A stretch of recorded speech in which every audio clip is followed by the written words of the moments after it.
I promised some years ago I made a wager, and I promised to report before the lunch how the wager was coming out. And I've been doing that regularly, but it seems appropriate, since it's developed this far, to point out a rather obvious lesson, which was what I hoped to drive home to some degree by offering to make the wager originally. Incidentally, when I offered to make the wager, namely that somebody could pick out 5 hedge funds and I would take the unmanaged S&P index used by Vanguard Fund, and I would bet that over a 10-year period that the unmanaged index would beat these 5 funds that were all being managed, presumably. They could pick any 5 funds that were managed by people who were charging incredible sums to people because of their supposed expertise. And fortunately, there's an organization called, or at least if you go to the internet, if you put in longbets.org, it's a terribly interesting website. You can have a lot of fun with it because people take the opposite side of various propositions that have a long tail to them and make bets as to the outcome, and then they both give each side gives their reasons. And you can go to that website and you can find bets about, what population will be doing 15 years from now, or all kinds of things. And our bet became quite famous on there. And a fellow I like, who I didn't know before this, Ted Seides, bet that he could pick out 5 hedge funds. These were funds of funds. In other words, there was one hedge fund at the top, and then that manager picked out who he thought were the best managers underneath, and then bought into these other funds in turn, so that the 5 funds of funds represent maybe 100 or 200 hedge funds underneath. Now, bear in mind that the hedge fund, the fellow making the bet, was picking out funds where the manager on top was getting paid perhaps 0.5% a year plus a cut of the profits for merely picking out who he thought were the best managers underneath, who in turn were getting paid maybe 1.5 or 2% plus a cut of the funds on profits. But certainly the guy at the top was incentivized to try and pick out great funds, and at the next level, those people were presumably incentivized too. So the result is, after 8 years and several hundred hedge fund managers being involved, is that now the totally unmanaged fund by Vanguard, with very, very, very minimal costs, is now 40-some points ahead of the group of hedge funds. Now, that may sound like a terrible result for the hedge funds, but it's not a terrible result for the hedge fund managers.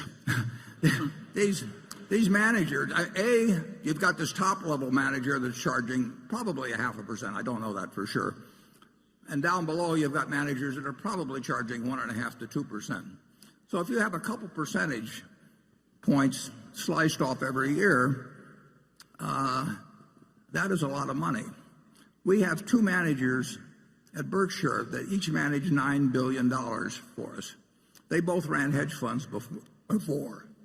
If they had a 2 and 20 arrangement with Berkshire, which is not uncommon in the hedge fund world, they would be getting $180 million each, merely for breathing annually. It's a compensation scheme that is unbelievable to me. And that's one reason I made this bet. But what I'd like you to do is for a moment imagine that in this room we have you people own all of America. That all the stocks in America are owned by this group. You are the Berkshire 18,000 or whatever it is that have somehow managed to accumulate all the wealth in the country. And let's assume we just divide it down the middle. And on this side, we put half the people, half of all the investment capital in the world, and that capital is what a certain presidential candidate might call low energy. In fact, they have no energy at all. They buy half of everything that exists in the investment world, 50%, everyone on the side. And so now half of it is owned by these no energy people. They don't look at stock prices. They don't turn on business channels. They don't read the Wall Street Journal. They don't do anything. They are a slovenly group that just sits for year after year after year, owning half of the country, half of America's business. Now, what's their result going to be? Their result is going to be exactly average as how American business does, because they own half of all of it. They have no expenses, no nothing. Now, what's going to happen with the other half? The other half are what we call the hyperactives. And the hyperactives, their gross result is also going to be a half, right? They can't, the whole has to be the sum of the parts here, and this group by definition can't change from its half of the ultimate investment results. This half is going to have the same gross results. They're going to have the same results as the no energy people, and they're also going to have terrific expenses because they're all going to be moving around, hiring hedge funds, hiring consultants, paying lots of commissions and everything. And that half as a group has to do worse than this half. The people who don't do anything have to do better than the people that are trying to do better. I mean, that's simple. And I hoped through making this bet to actually create a little example of that. But that offer was open to anybody. And I would make incidentally the same offer now, except being around in 10 years to collect gets a little more problematic as we go through life. But it seems so elementary. But I will guarantee you that no endowment fund, no public pension fund, no extremely rich person wants to sit in that part of the auditorium. They just can't believe that because they have billions of dollars to invest, that they can't go out and hire somebody who will do better than average. I hear from them all the time. So this group over here, supposedly sophisticated people, generally richer people, hire consultants, and no consultant in the world is going to tell you just buy an S&P index fund and sit for the next 50 years. You don't get to be a consultant that way, and you certainly don't get an annual fee that way. So the consultant's got every motivation in the world to tell you, this year I think we should concentrate more on international stocks, or this year this manager's particularly good on the short side. And so they come in and they talk for hours, and you pay them a large fee, and they always suggest something other than just sitting on your rear end and participating in American business without cost. And then those consultants, after they get their fees, they in turn recommend to you other people who charge fees, which, as you can see over a period of time, cumulatively eat up capital like crazy. So I would suggest that what I felt sure, I didn't feel sure because nothing, can't tell for sure about any 10-year period, but I certainly felt very probable, or I wouldn't have stuck my neck out. It just demonstrates so dramatically. I've talked to huge pension funds, and I've taken them through the math, and when I leave, they go out and hire a bunch of consultants and pay them a lot of money. And it's just unbelievable. And the consultants always change the recommendations a little bit from year to year. They can't change them 100% because then it didn't look like they knew what they were doing the year before. So they tweak them from year to year, and they come in and they have lots of charts and PowerPoint presentations, and they recommend people who in turn are going to charge them a lot of money. And they say, well, you can only get the best talent by paying 2 and 20 or something of the sort.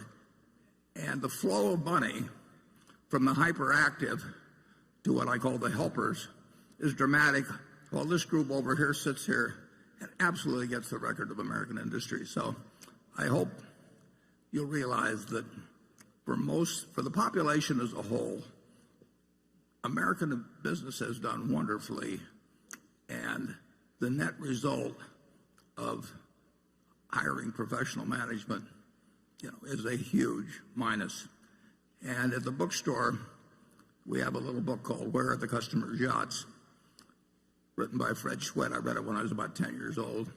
Been updated. It hadn't been updated, but new editions have been put out a few times. But the basic lessons are there. That lesson is told in that book from 1940. It's so obvious, and yet all the commercial push is behind telling you that you've got to think about doing something today that's different than you did yesterday. You don't have to do that. You just have to sit back and let American industry do its job for you. Charlie, do you have anything to add to my sermon? Well, you're talking to a bunch of people who have solved their problem by buying Berkshire Hathaway. That worked even better. And there have been a few of these managers who've actually succeeded. There are a few in the universities who are really good, but it's a tiny group of people. It's like looking for a needle in a haystack. And when I was given the job of naming two in 1969, I knew two. I knew a couple of others. Charlie wasn't interested in managing more money then, and my friend Walter Schloss would not scale up well, although he had a fabulous record over 45 years or thereabouts. But that was all I could come up with at that time, and fortunately, I did have a couple, and the people who went with Sequoia Fund have been well served if they stayed for the whole period. But the people, there's been far, far, far more money made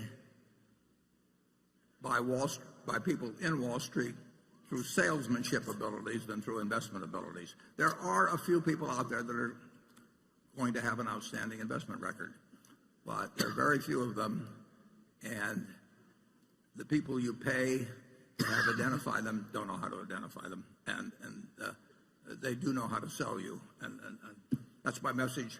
We'll come back at 1 o'clock. Thanks.